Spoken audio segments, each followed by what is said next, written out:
எல்லாருக்கும் வணக்கம். இன்னைக்கு நாம ஒரு அற்புதமான பயணத்துக்கு போக போறோம். யாருடைய வாழ்க்கையிலன்னு கேக்குறீங்களா? கர்நாடக சங்கீத உலகத்தையே தன் தெய்வீக இசையால கட்டி போட்ட ஸ்ரீ தியாகராஜர். அவரோட வாழ்க்கையும் அந்த இசையோட மூலத்தையும் தான் ரொம்ப ஆழமா பார்க்க போறோம். வாங்க உள்ள போலாம். நீங்களே யோசிச்சு பாருங்க. ஸ்ரீ தியாகராஜர்னா உங்களுக்கு என்ன ஞாபகம் வரும்? ஒரு மகானா? இல்ல மனச உருக்குற மாதிரி கீர்த்தனைகளை எழுதின ஒரு கம்போசரா? இல்ல சங்கீதத்தோட இலக்கணத்தையே கரைச்சு குடிச்ச ஒரு மியூசிகாலஜிஸ்டா? எப்படி எப்படி ஒருத்தராலேயே இத்தனை விஷயங்கள்ல மேதையா இருக்க முடியும்? இதுதான் இங்க இருக்கிற பெரிய கேள்வி.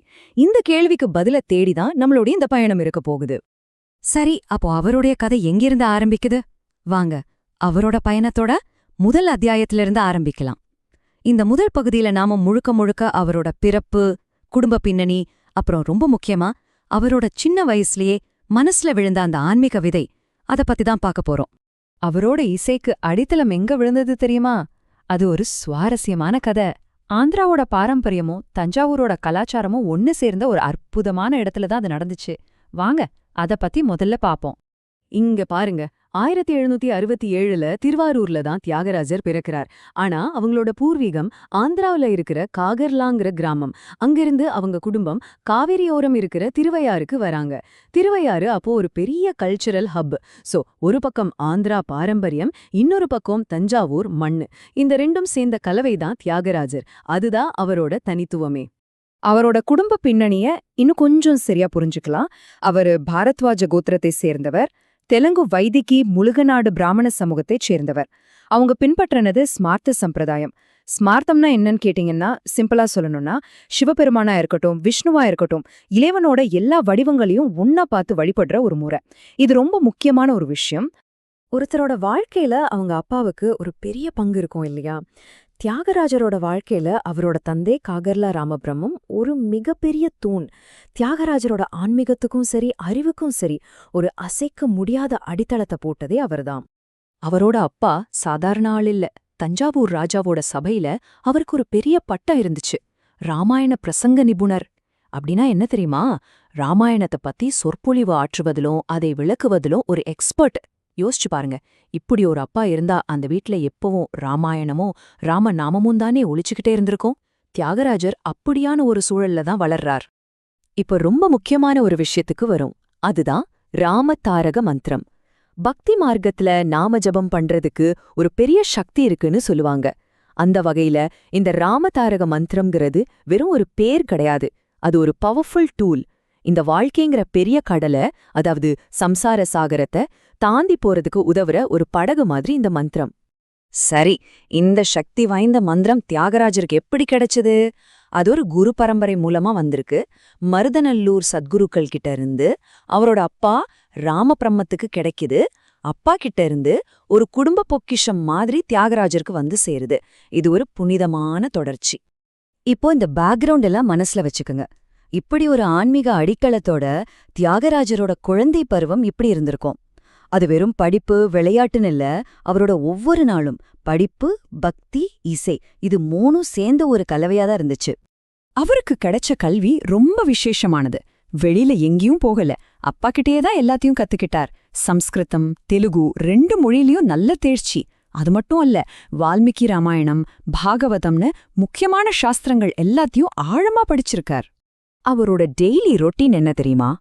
வீட்ல இருக்கிற ராமர், சீத்தை, லக்ஷ்மணர் சிலைகளுக்கு பூஜை பண்றது. ஆனா சும்மா இல்ல, மனசு உருக உருக பாட்டு பாடி பூஜை பண்ணுவாராம். பாருங்க, சின்ன வயசுலயே இசைங்கிறது அவருக்கு ஒரு கலை மட்டும் இல்ல, அது அவரோட வழிபாடு, அவரோட பிரார்த்தனை. சரி, இப்போ கதையில ஒரு முக்கியமான திருப்பு முனைக்கு வரும். இவ்ளோ நாளா மனசுக்குள்ள இருந்த அந்த மந்திர சக்தி, அந்த பக்தி முதல் முறையா இசையா வெளியில வர்ற ஒரு தருணம். ஆமாங்க, ஒரு தெய்வீகமான தருணம். வாங்க அத பத்தி பார்க்கலாம். என்ன வயசுல தெரியுமா? வெறும் 13 வயசுல, ஜஸ்ட் 13. நம்மளால கற்பனை கூட பண்ணி பார்க்க முடியல இல்லையா? அந்த சின்ன வயசுல ஒரு மகா கலைஞனோட முதல் படைப்பு உருவாகுது. இதுதான் அவரோட இசை பயணத்தோட உண்மையான ஸ்டார்டிங் பாயிண்ட். ஒரு நாள் மெதுவா அவங்க அப்பா கிட்ட போறார். ரொம்ப பணிவா, அப்பா, நான் ஒரு பாட்டு கம்போஸ் பண்ணிருக்கேன், உங்க முன்னாடி பாடி காட்டலாமா அப்படின்னு கேக்குறார். யோசிச்சு பாருங்க, அந்த நிமிஷம் எவ்வளவு ஒரு உணர்ச்சி பூர்வமான தருணமா இருந்திருக்கும். அப்படி அவர் பாடினா அந்த முதல் கீர்த்தனை, இதோ இதுதான். நமோ நமோ ராகவாய அனிஷம். சமஸ்கிருதத்துல தேஷ்ய தோடி ராகத்துல அமைஞ்சது. இந்த ஒரு பாட்டு தான் ஒரு பெரிய சகாப்தத்தோட முதலடி. இங்க ஒரு ஆச்சரியமான விஷயத்த கவனிச்சிங்களா? அப்பா கிட்டந்து கிடைச்சது ராமதாரக மந்திரம். அதுதான் விதை. அந்த விதையிலிருந்து முளைச்சு வந்த பூதான் நமோ நமோ ராகவாயங்கிற கீர்த்தனை. மந்திரமே இசையா மாறின ஒரு அற்புதம் இது. இயற்கையாவே இவ்ளோ திறமை இருக்கு. இதோட முறையான இசை பயிற்சியும் சேர்ந்தா எப்படி இருக்கும்? அடுத்த கட்டத்துக்கு போலாமா? வாங்க பார்க்கலாம். மகனோட இந்த அபார திறமைய பார்த்த அப்பா ராமபிரம்மம் சும்மா இல்ல.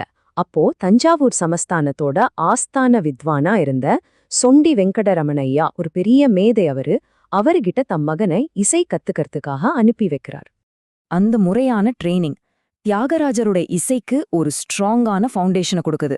ராகத்தை எப்படி சரியா கையாளணும், தாளம் தப்பாம எப்படி பாடணும், ஒரு பாட்டுனா அதுக்கு பல்லவி, அணிபல்லவி, சரணம்னு ஒரு தெளிவான அமைப்பு இருக்கணும். இதெல்லாம் ஒரு பக்கம். இன்னொரு பக்கம் தூய்மையான பக்தி. இந்த கிளாசிக்கல் மியூசிக்கும் பியோர் டிவோஷனும் சேர்ந்த ஒரு கலவைதான் தியாகராஜரோட ஸ்பெஷாலிட்டியா மாறுச்சு. சோ நாம இதுவரைக்கும் பார்த்தது ஒரு விதை எப்படி முளைச்சுதுங்கிற கதை. ஆனா வெறும் ஒரு மந்திரத்துல ஆரம்பிச்ச அந்த பயணம் அவரை எப்படி ஒரு முழுமையான நாதோபாசகரா மாத்துச்சு. நாதோபாசகர்னா இசையையே, அதாவது ஒளியையே கடவுள் வழிபாடா மாத்துனவர். அந்த உயரத்துக்கு அவர் எப்படி போனார், அத நாம அடுத்த பகுதியில விரிவா பார்க்கலாம். எங்களோட இந்த பயணத்துல நீங்களும் இணைஞ்சதுக்கு ரொம்ப நன்றி. இப்போ எங்க சேனலான ஞான் கோஷ் பத்தி ஒரு சின்ன அறிமுகம்.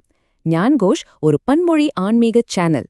தமிழ் மட்டும் இல்லாம ஆங்கிலம், ஹிந்தி, மராத்தி, தெலுங்கு, கன்னடம், குஜராத்தின்னு பல மொழிகள்ல ஆன்மீக ஞானத்தை பகிர்ந்துக்கிறோம்.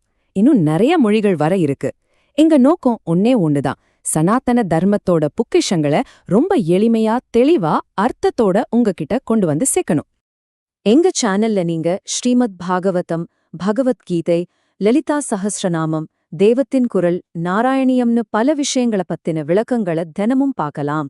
எங்களோட எந்த முயற்சி உங்களுக்கு பிடிச்சிருந்தா மறக்காம ஞான்கோஷ் சேனலுக்கு சப்ஸ்கிரைப் பண்ணுங்க. அப்போதான் நாங்க தினமும் போடுற வீடியோக்கள் உங்களுக்கு நோட்டிஃபிகேஷன்ல வரும். இந்த வீடியோவை லைக் பண்ணுங்க, உங்க நண்பர்கள், குடும்பத்தினர் கூட ஷேர் பண்ணி இந்த தெய்வீக ஞானத்தை எல்லாருக்கும் கொண்டு சேருங்க. வாங்க, சனாதன தர்மத்தோட ஒளிய நாம எல்லாரும் சேர்ந்து பிரகாசிக்கச் செய்யலாம்.